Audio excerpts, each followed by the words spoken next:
everybody, welcome to Crack a Pack Tuesday number 22 on the Mana Leak. I'm John as always, and today we've got more Magic Origins Crack a Pack. Not too long left. It's not going to stick around as long as Dragons did. We've only got a few weeks left of this before Battle for Zendikar is going to drop. But we're going to crack this open, see what we've got, and see what we would take pack one, pick one in a draft.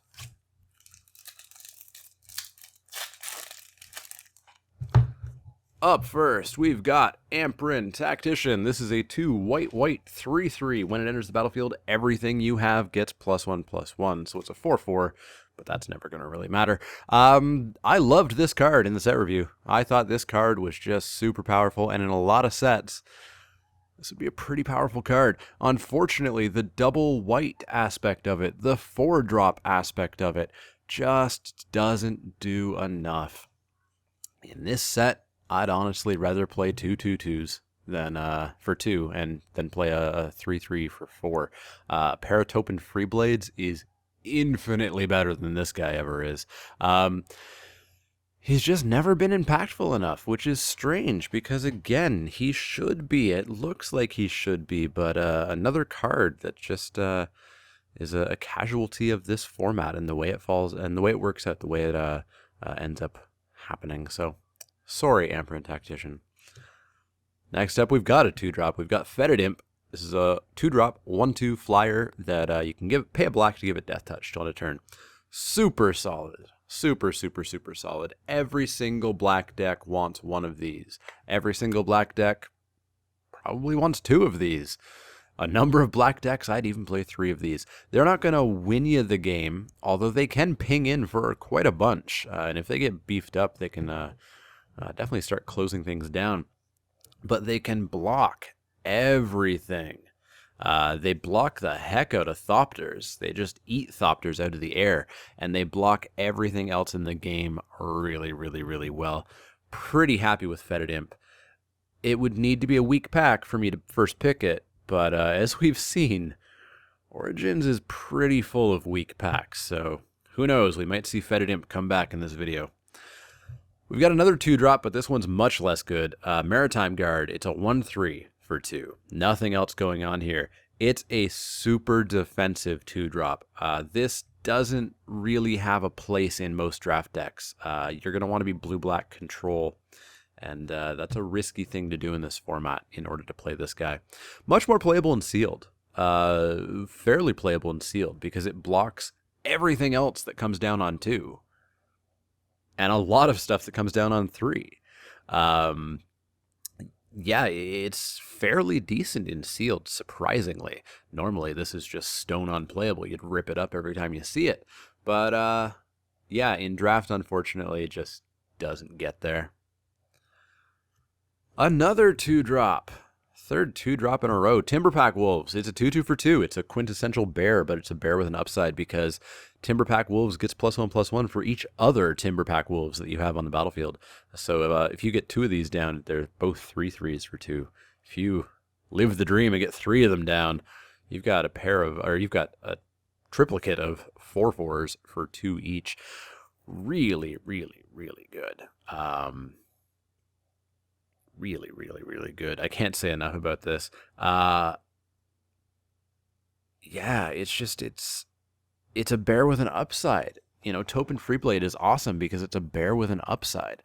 There's a number of bears with upsides in this format, and that's kind of what makes it so fast and so focused on that 2-drop spot and that 3-drop spot and making sure that you have a number of things to play on them.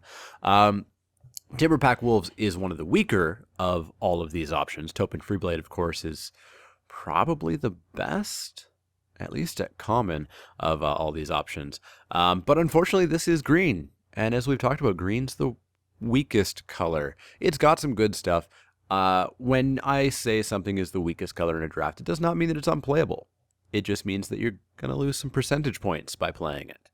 It's better to play something else. If it's open, then yeah, you should end up in green. But you're not going to first pick a somewhat boring average green card over anything else. Super awesome green rare, sure, and then take a look at going green. But Timberpack Wolves is not going to put you into green.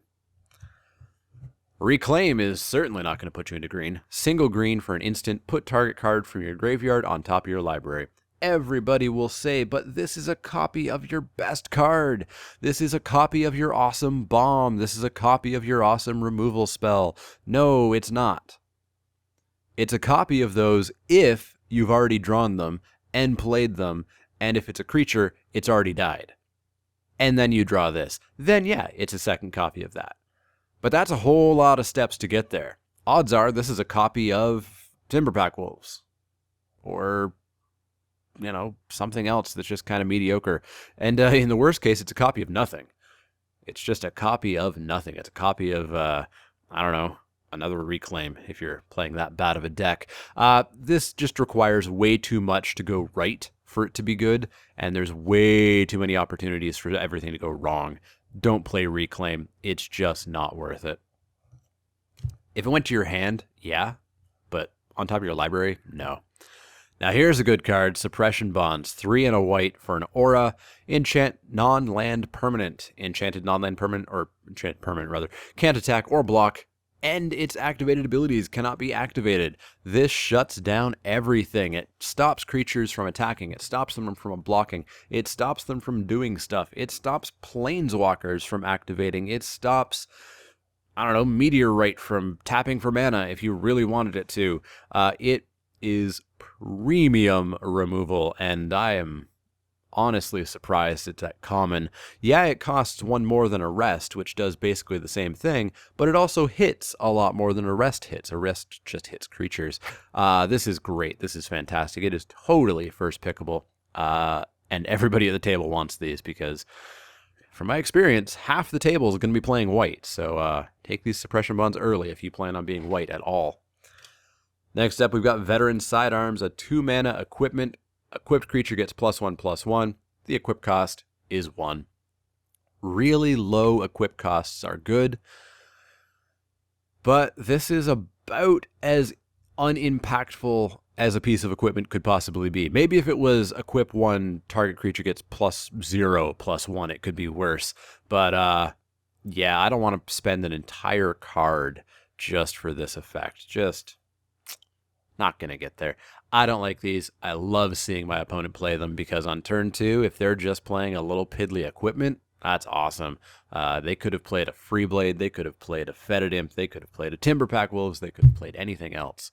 But they played that, and I'm happy for it.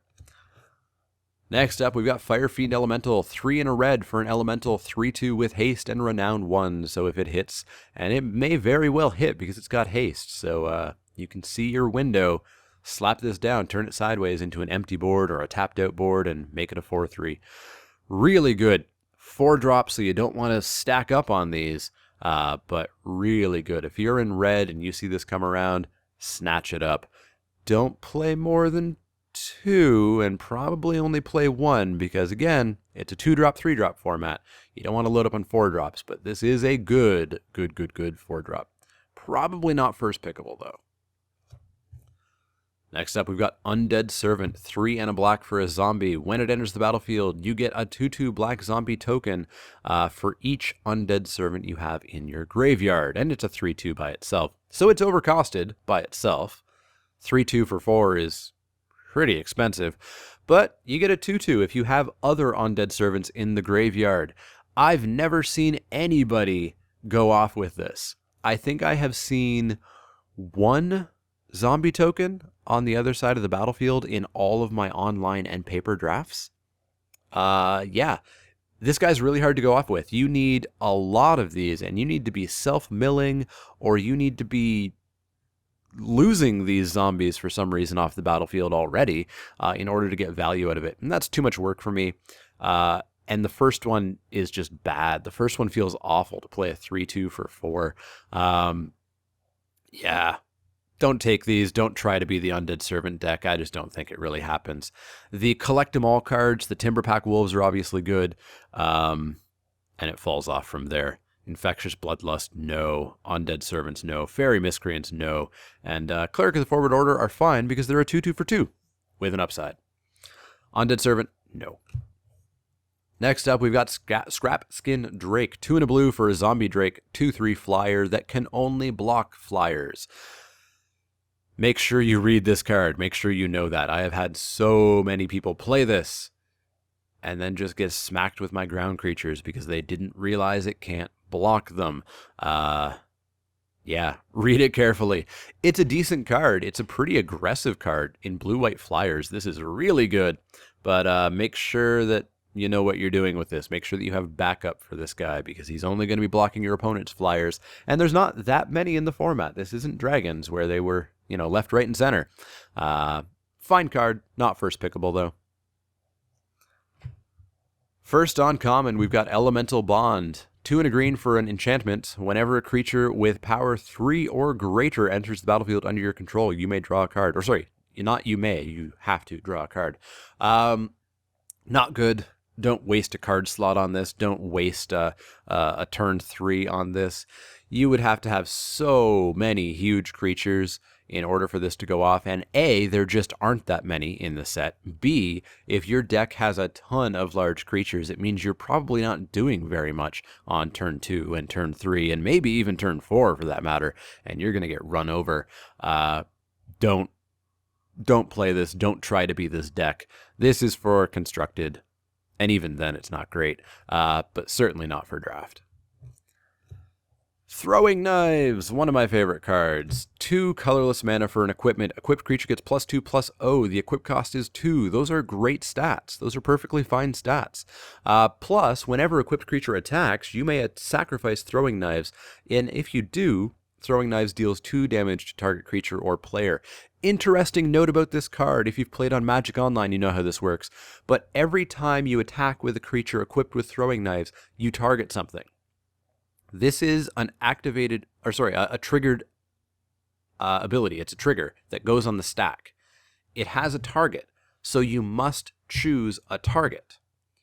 Then when that triggered ability resolves, you choose whether or not to sacrifice Throwing Knives. So it's the same as Yasova if you ever experienced that. So what happens here is if I attack and I target their Fetid Imp with Throwing Knives, they then have to choose whether or not to cast Titanic Growth on Fetid Imp to save their imp. In which case, I then say, cool, I'm not going to sacrifice Throwing Knives. And they wasted their pump spell. They do not have an opportunity between between them passing priority and me choosing whether or not to sacrifice the knives in order to play anything. So they have to choose whether or not to use a pump spell and potentially waste it in order to save their creature. They don't get the chance after I say that I'm going to sack it. In addition, as I talked about last week, it works out really well with Willbreaker because you target and then you just don't sacrifice the knives. So make sure that you are always targeting something when you attack with Throwing Knives, even if you're not going to sacrifice them. It's a huge advantage for you. There's no reason not to do it. You're going to get a judge call, but the judge or whoever's there should understand how it works. Throwing Knives, love them. First pickable if you want to stay open, and if it's a somewhat weakish pack, we'll see if this pack is one of those packs. Next up, we've got Revenant. This is a 4 and a black star flying creature, and the stars are the number of creatures in your graveyard. Not great. You don't want to play cards in this format anyways that super care about creatures in your graveyard, because that's just asking for trouble. That's just saying, hey, I want to be losing the game and then have a bigger creature. In Innistrad, this would have been awesome. In any set that has, self-mill or ways to fill your graveyard up, Revenant would be much better. This set just doesn't have it. It has Screeching Scab and I guess Returned Centaur, and that's about it, but not much else is going on there. So Revenant, unfortunately, just doesn't really do it. Finally, our rare is Erebos' Titan. It's a mythic rare. 1 black for a giant. It's a 5/5. It's got indestructible as long as your opponents control no creatures. If your opponent controls no creatures and you've got a 5/5 out, you're winning anyways. And whenever a creature card leaves an opponent's graveyard, you may discard a card, and if you do, return Erebos' Titan from your graveyard to your hand. That's weird. There's not that many ways to take a creature out of your opponent's graveyard. Liliana, maybe. Necromantic Summonings, I can't remember if that targets your graveyard or any graveyard. Your opponent casting a Scab Goliath, I guess. There's not that much to bring this back. Plus, you have to discard a card. There's a lot of steps to that. Ignore the second part of this creature. It's not going to come up all that much. So really, we're looking at a 5/5 for 4, but one heck of a hard casting cost. It's pretty hard for you to play a 1 black creature, unfortunately. I would pass this, generally, I think. I don't want to dedicate myself this heavily to black right off the start. It's a great creature, don't get me wrong, but it's so hard to cast.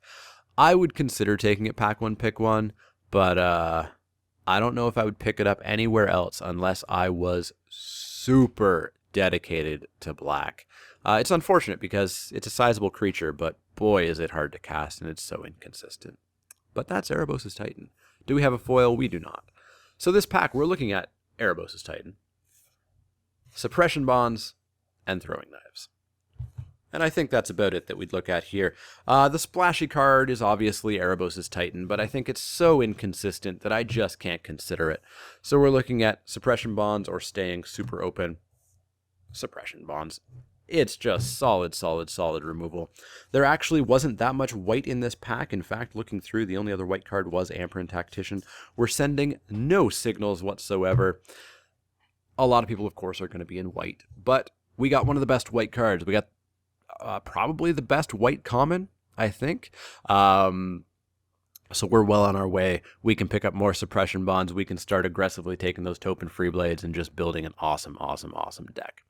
Let me know what you would have taken. Would you have taken the super splashy Erebos' Titan? Have you had luck casting it? If you've actually played it, would you have taken Throwing Knives? Would you have taken something else? Let me know in the comment section down below. As always, if you have any questions, comments, or suggestions, you can find me on Twitter at TheManaLeek. That's L-E-E-K, like the vegetable, not the card. You can also find me on Facebook at facebook.com/TheManaLeek. You've already found me here on YouTube. You've got the comment section down below, as I said. As well, if you like the videos, you should click those little thumbs up icons. That lets me know that you like the videos. That lets the world know that you like the videos, and it keeps my videos rising up through the ranks. Finally, if you haven't subscribed, you should. There's a button below each video and one in the outro of each video.